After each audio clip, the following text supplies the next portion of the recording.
I sat in my grandmother's lawyer's office, gripping the armrests of my chair so tightly that my nails dug into the leather. My heart pounded in my ears as the lawyer cleared his throat, pushing up his glasses as he read the final lines of my grandmother's will.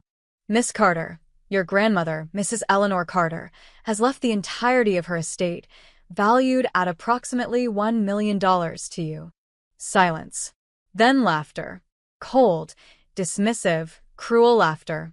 I turned my head slowly, feeling my stomach tighten as I met the smug, disbelieving faces of my family. You must be joking, my father scoffed, shaking his head in amusement. That can't be right. My mother wouldn't leave everything to a child. I'm 22. I shot back, my voice firmer than I felt. Exactly, my uncle sneered, crossing his arms. And what does a 22-year-old know about handling an estate? You wouldn't last a day running something that big. My older brother let out a slow, mocking chuckle. Yeah. Maybe Grandma was losing it toward the end. No offense, sis, but there's no way you can handle this kind of responsibility. My mother didn't even look at me. I felt something cold settle in my chest. They weren't just surprised. They were offended. My grandmother had trusted me. She had raised me when my own parents saw me as an afterthought. She had taught me about business, about responsibility. She had seen something in me that my family never had. And now, they were dismissing me. The will is legally binding, the lawyer stated, voice calm but firm. Miss Carter is the rightful heir to the estate. I barely had time to process the words before my father scoffed and leaned back in his chair. Then we'll challenge it. A chill ran down my spine. I turned to him, my voice barely a whisper. You can't be serious. But the smirk on his face told me he was dead serious. And that was the moment I realized they were going to take everything from me. I fought. I hired a lawyer. I presented my case in court. But my father and uncle? They had money. Money that could pay off judges. Money that could manufacture fake documents claiming I was unfit to handle the estate. 2 months later, I sat in a courtroom as the judge ruled in their favor. Due to concerns about the heir's financial capability, the estate will be managed by the Carter family as joint custodians. I lost everything. My home, my inheritance, my grandmother's legacy, stolen. They didn't just take the money. They laughed in my face while doing it. You'll thank us later, my uncle said, patting me on the shoulder like I was some clueless little girl. This isn't something a naive girl like you can handle. I clenched my fists so tightly that my nails dug into my palms. I wanted to scream, to fight, to throw something, but I did none of that. I simply turned and walked away. Because while they were gloating, they had no idea that I still had a plan. They thought they had won. I let them believe it. While my father and uncle celebrated, while my brother smirked and my mother looked the other way, I stayed silent. But inside, I was burning. Because what my family didn't know, what they never bothered to check, was that my grandmother had always been one step ahead. The $1 million estate? The obvious properties? The visible assets? They weren't everything. I had spent years at my grandmother's side, learning not just what she owned, but where she hid what truly mattered. And what my greedy, short-sighted family failed to realize was that the most valuable pieces of my grandmother's empire weren't in the will at all. They were hidden, scattered, untraceable, and they were mine. The night after the court ruling, I sat alone in my tiny rented apartment, a single lamp casting shadows across the room. The official will documents lay in front of me, but it wasn't the will itself that mattered. It was the letters. Handwritten by my grandmother. Letters she had given me over the years, each sealed with her signature. Inside, clues. Instructions. A roadmap to assets my family never knew existed.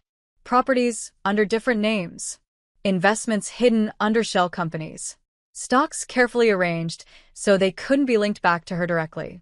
The true wealth of my grandmother's empire wasn't in the estate they had stolen.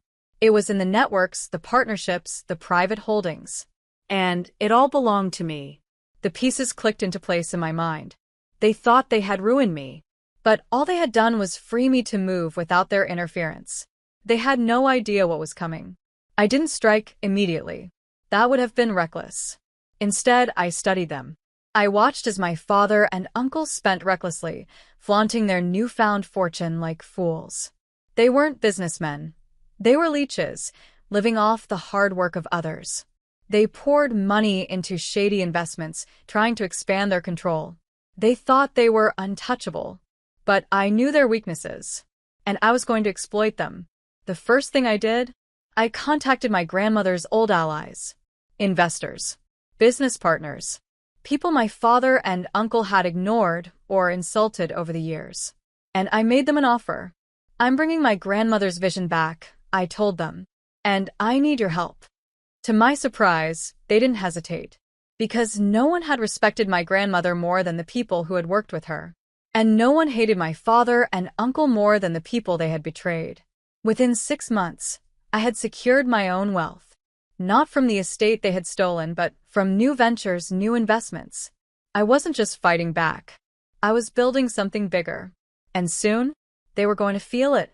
The first blow wasn't loud. It was silent. I made a deal, one my father and uncle never saw coming. One of the businesses they had taken over had been deeply in debt. They hadn't done their research before buying it. So I bought the debt. And when the time came, I called it in. They tried to negotiate. But I didn't negotiate. I let them crumble. Their first loss. Their first taste of fear.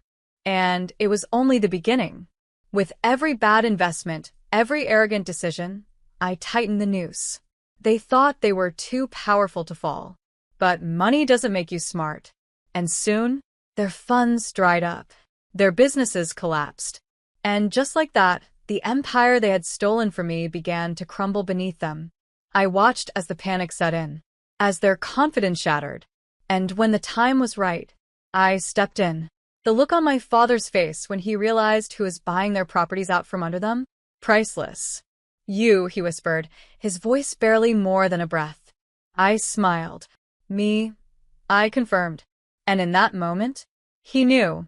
I had played the long game. And I had won. The lawsuit came next. I had evidence. Proof of the fraud they had committed to steal the estate from me. And when the case went public, their reputation crumbled. They begged me to settle, to let them keep something. I refused, because they had taken everything from me. And now, I was taking it all back. One by one, their assets were seized. Their accounts? Frozen. Their businesses? Auctioned off. And the estate? Mine again. I stood in the same room where they had laughed at me months before. But now, I was the one in control. They were nothing. The silence in the room was unbearable, stretching so tight it felt like the walls themselves were closing in. The dim light from the overhead chandelier cast shadows over the once proud men who sat across from me, their bodies stiff, their fingers twitching as they gripped the edges of their chairs. My father looked at me, his eyes dull and sunken, the weight of his downfall pressing down on his shoulders like an invisible force. He had aged years in mere months, the arrogance that once dripped from his every word now replaced with something unfamiliar. Doubt. My uncle, the man who had once patted me on the head like I was an ignorant child, sat stiffly beside him, his lips pulled into a tight line. His fingers tapped against the polished table, a nervous tic he couldn't suppress. He used to smirk. He used to laugh at me. But now? Now there was only fear. And my brother, the one who had scoffed, belittled, and dismissed me as if I were nothing more than a foolish little girl, was eerily silent. He had no words, no quick remarks, no arrogance left to cling to. Because today, they weren't in control. Today, they weren't the ones stealing. Today, I was the one with power. I leaned back in my chair, exhaling slowly as I folded my hands neatly in front of me. The documents sat in a neat pile between us, thick stacks of paper that spelled out their ruin in black and white. Contracts, financial records, evidence of fraudulent transfers, each sheet another nail in their coffin. You look surprised, I said finally, my voice smooth, quiet, yet sharp enough to cut through the tension in the room like a blade. My father's jaw twitched. How did you do this? I tilted my head slightly, letting the question hang in the air before offering a small, knowing smile. You really want to know? I asked, arching an eyebrow. You really want to understand how the helpless little girl you underestimated managed to dismantle everything you built? My uncle scoffed, but there was no confidence in it. Just a brittle edge of desperation. You played dirty, he spat, his voice low. That's the only way. No. I cut him off sharply, leaning forward. I played smart. You played dirty. You forged documents. You lied to the courts. You stole from me, thinking I'd just accept it and disappear. I let my voice drop to a whisper, my eyes narrowing as I let my next words sink into their bones. But you forgot one thing. My father swallowed hard. You thought I was weak, I continued. You thought I was naive. You thought I had no power. A small, humorless chuckle escaped my lips. And that was your first mistake. The second? Underestimating me.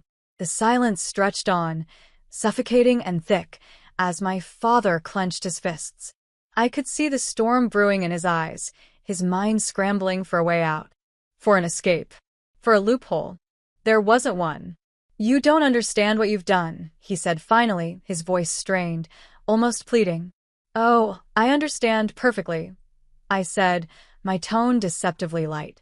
I understand that you were so consumed by greed that you didn't even notice what was happening right under your nose. I gestured toward the documents in front of me. While you were busy flaunting your stolen fortune, I was undoing you. Every business you invested in, I bought it out from under you. Every deal you tried to close, I blocked it. Every ounce of power you thought you had. I leaned closer, my smile widening as I whispered, It belongs to me now. A strangled sound escaped my uncle's throat. My father's fingers twitched against the table. My brother paled. They were trapped. And I could see it the moment they realized it. Word had spread. The people they once relied on, the business associates who had once bowed to them, the men who had once shaken their hands with forced smiles and quiet respect, had abandoned them. It wasn't just that they had lost money. They had lost power. And in their world, that was worse than death. The final blow came in the form of a gavel striking wood. Their last remaining asset, the estate, my grandmother's house, the home they stole from me, had gone up for auction. And I had let it happen. I watched from the crowd as the bidding started, my arms crossed, my heart steady. The numbers climbed higher and higher until finally, it was over. My father sat in the back of the room, staring at the result as if his very soul had been carved out of his body. He had lost everything, and I had taken it back. I turned, meeting his eyes one last time. I expected anger. I expected rage. But all I saw was defeat. And I walked away. The sun was beginning to set as I stood outside the grand estate, my estate. The mansion that once belonged to my grandmother, the place where I spent countless afternoons learning from her, the home that had been ripped away from me. It was mine again. But as I stood at the iron gates, watching the shadows stretch long across the driveway, a strange feeling settled in my chest. I had won. I had taken back everything they stole from me, piece by piece, watching them crumble under the weight of their own arrogance.